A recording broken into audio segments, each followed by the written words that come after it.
This is the new Hyundai Ioniq 6, and it's a little bit like a rock band's difficult second album after the huge hit that was the Ioniq 5. It has pretty much the same mechanicals underneath, but it's a different concept. So will it turn out to be like Nirvana's Nevermind, or more like Guns N' Roses' Lies? To find out, I'm going to talk you around the exterior, check out the inside, see how practical it is, and of course take it for a drive. I'm also going to launch it, see how quick it is from 0 to 60 miles an hour, because I'm Matt Watson, and you're watching Car Wow. And if you haven't done so already, make sure you subscribe to this channel and hit the bell icon. That way you won't miss one of these uploads. Buy, sell, Car Wow.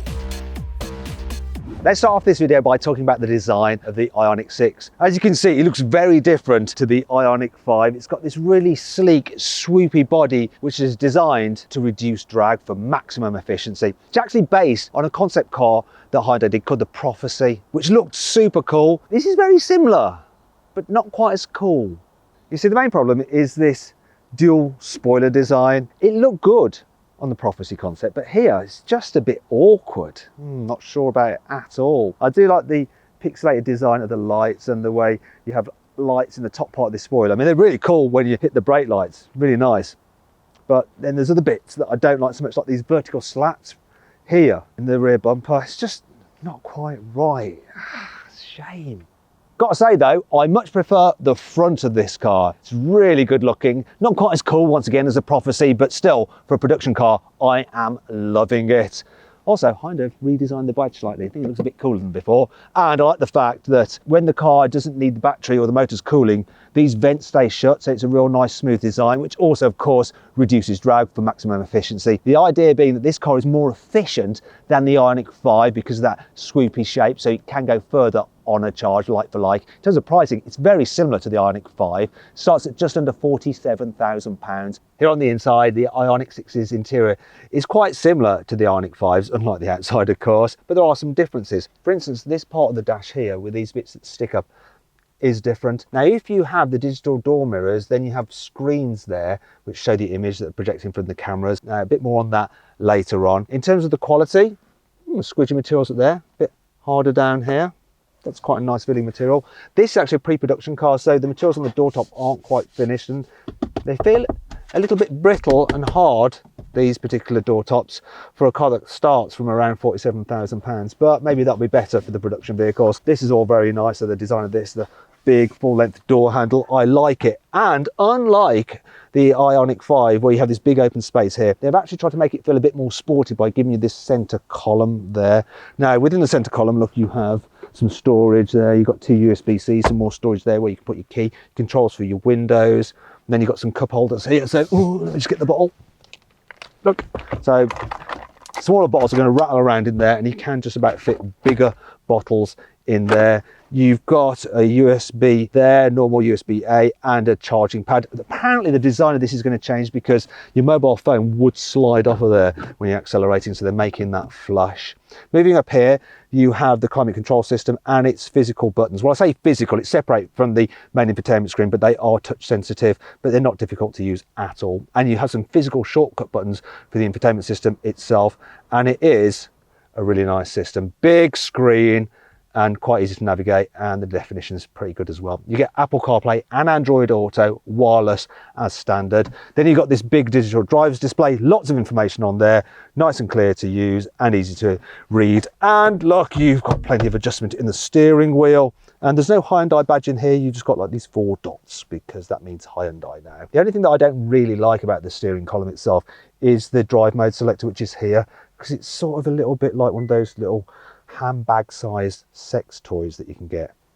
But if I press that, it'll buzz.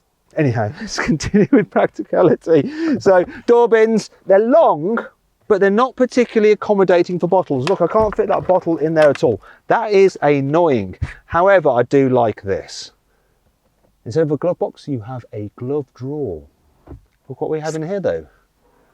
A banana. If you know, you know. Some people are going to be, oh, he's got a banana in there. But anyway, down here there is some more storage, look. So maybe I can just put that bottle down there, I guess. So I shouldn't probably complain too much about the door bins. And yeah, it's generally pretty nice. One last thing to mention. Huge vanity mirrors. Someone with a big ego We'll appreciate that. But what's the Ioniq 6 like in the back seats? Well, as you can see, there is loads of knee room. Headroom, because of that sloping roofline, it is a bit tight. I'm okay. I'm average height, 179 centimetres. People over 6 foot though, so over like 182 or 183 centimetres will struggle.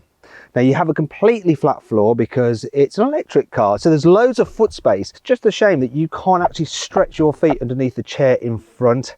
Another thing I've noticed is that it seems that they've lowered the seat because of that sloping roofline compared to the Ioniq 5. As a result, there's less under thigh support, so ultimately it's not quite as comfy to sit in as that car. Now you've got this flat bench, so you think it's going to be pretty good for carrying 3 in the back at once, but it's not as good as you might imagine because the body seems a little bit on the narrow side. So for 3 adults, it's really a bit of a squeeze. Also, that sloping roofline really does then affect the people on the outer seats because they end up pushing their head up against this part.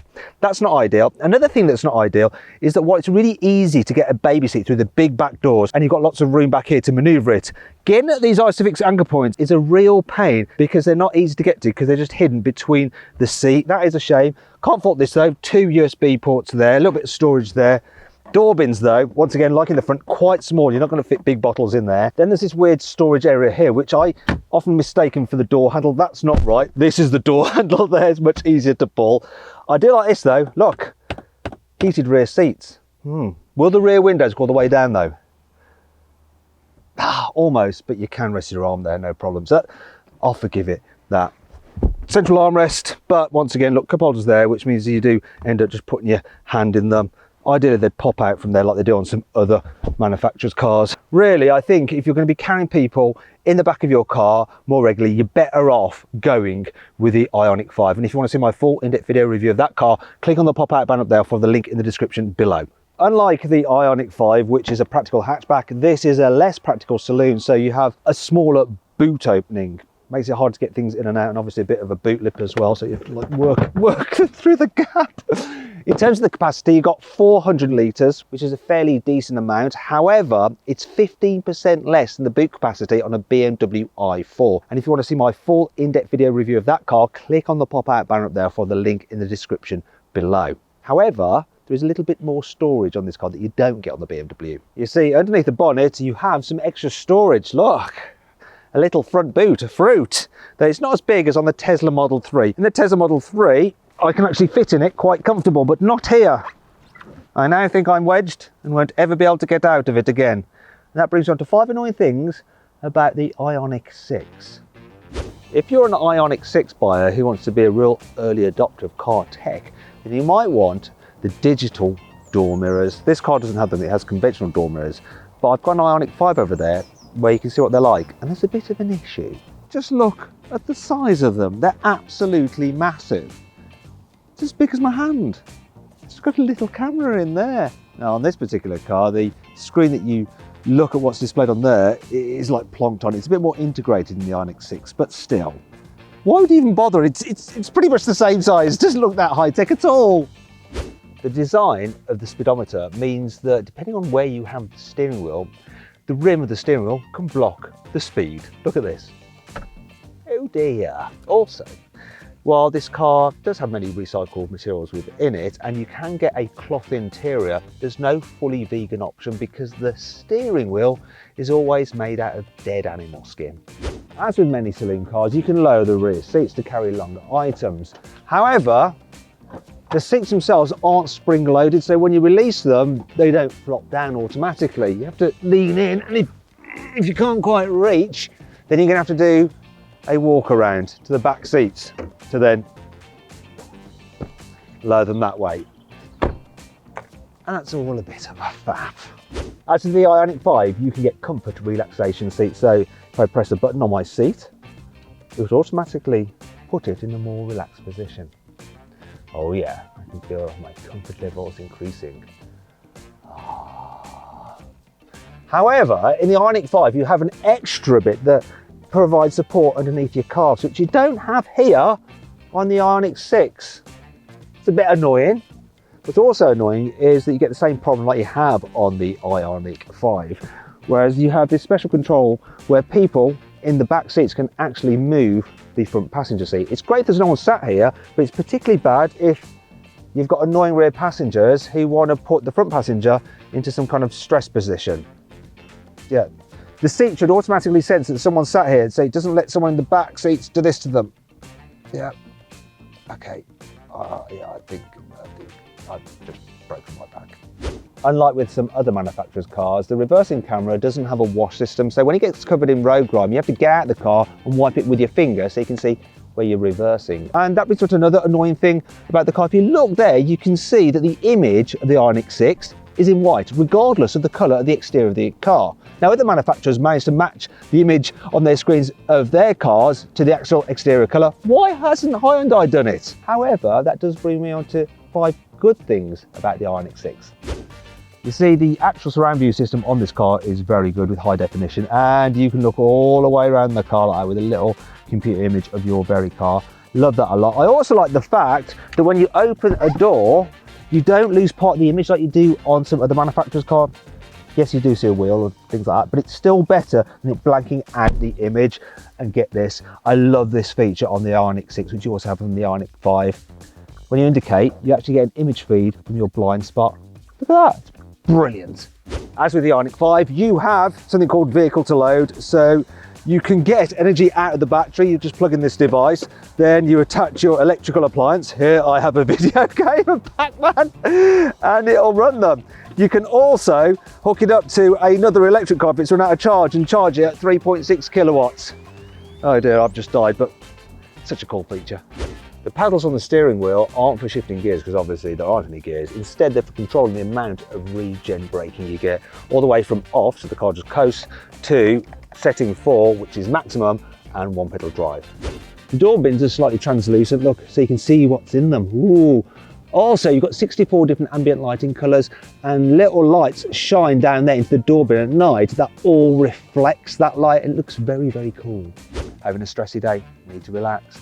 Well, thankfully, the Ioniq 6's infotainment system has something called Sounds of Nature with certain audio recordings to help calm you. Here's a lively forest. How about calm ocean waves? What about a rainy day? Next is open air cafe. How can that be relaxing? But let's have a listen. That's not so relaxing. Warm fireplace though, this should be a winner. Yeah. Last one is a snowy village. What does a snowy village sound like?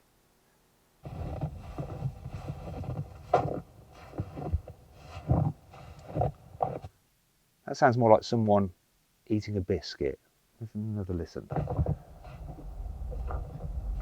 Yeah, that's sort of creeping me out.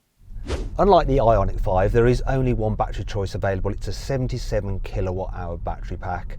Now that should give a range of up to 338 miles. However, this battery is 95% full and it's only giving me a predicted range of 214 miles. Could be the way this car was driven before me. Could be because it's winter and it's colder. Could be because this is a pre-production car and they haven't sorted out the software yet for maximum range.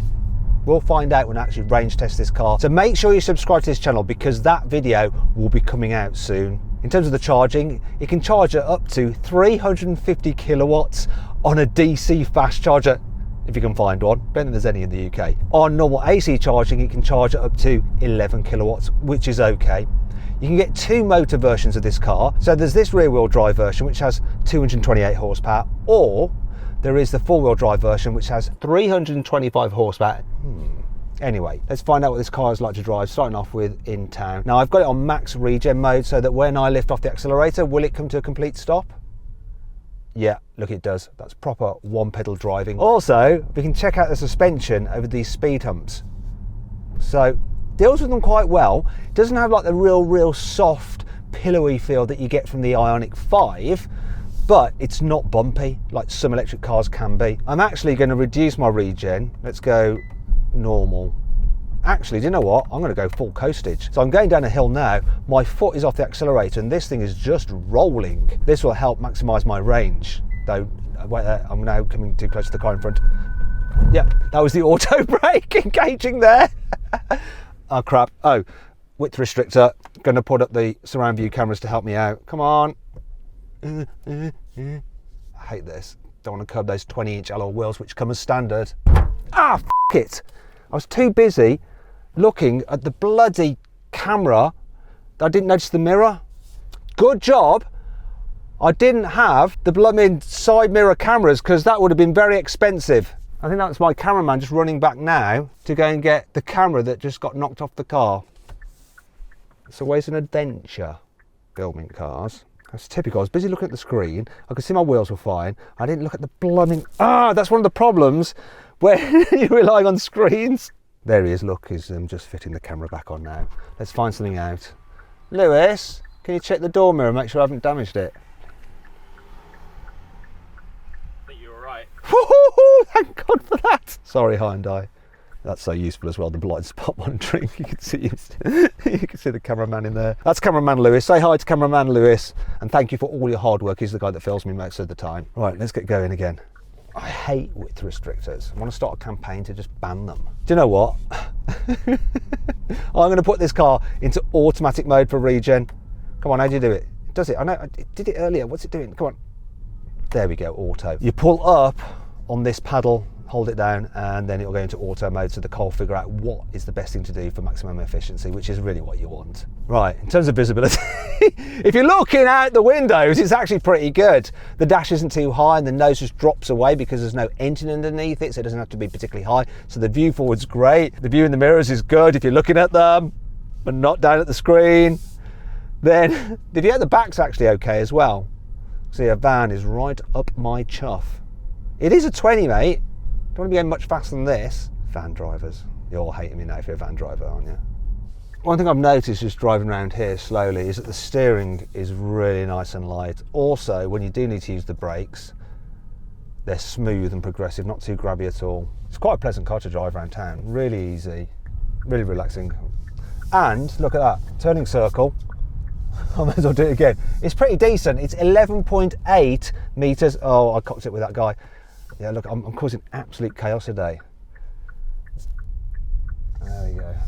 11.8 meters. That's not quite as good as a Tesla Model 3, but it's better than a BMW i4. So it's pretty much middle of the road. Maybe I should concentrate on driving in the middle of the road rather than messing about. This auto regen is pretty good. It's knowing that I'm going down a hill, and now it's applying automatic regen. You can see it increasing the rate there as I'm coming to this roundabout. So good. Now I can pick it up again to cruise across. All of this helping improve the efficiency. Hyundai says the range on the Ioniq 6 is just over 20 miles more than on the equivalent Ioniq 5, all down to its more slippery shape. Now let's try the car out on faster roads. So I'm on a bit of dual carriageway now. Let's see what it's like overtaking. I'm getting up to speed, so I'm going to try and get up to 70 miles an hour from 40. I'm going to floor it.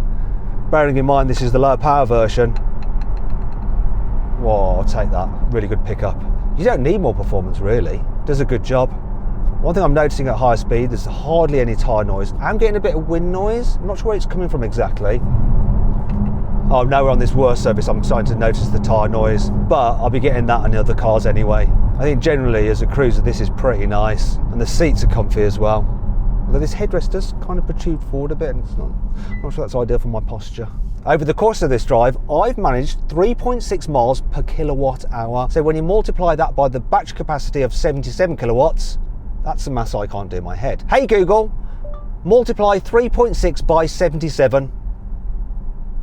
The answer is 277.2. So that's what real world range I'm actually achieving from this car, which, considering it's winter and cold and they haven't fully sorted the software on this yet, so it'll be improved, the efficiency should be for production cars, that's actually all right.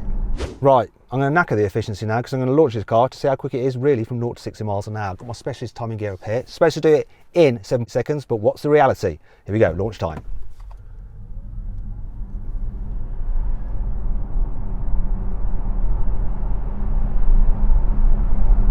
What do you know? 7.8 seconds exactly.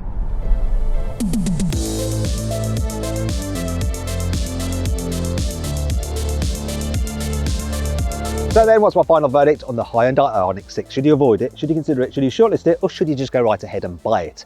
Well, I reckon you should shortlist the Ioniq 6. It really is a great electric car. However, For the same money, I'd have the Ioniq 5. It's more practical and more iconic for an Ioniq.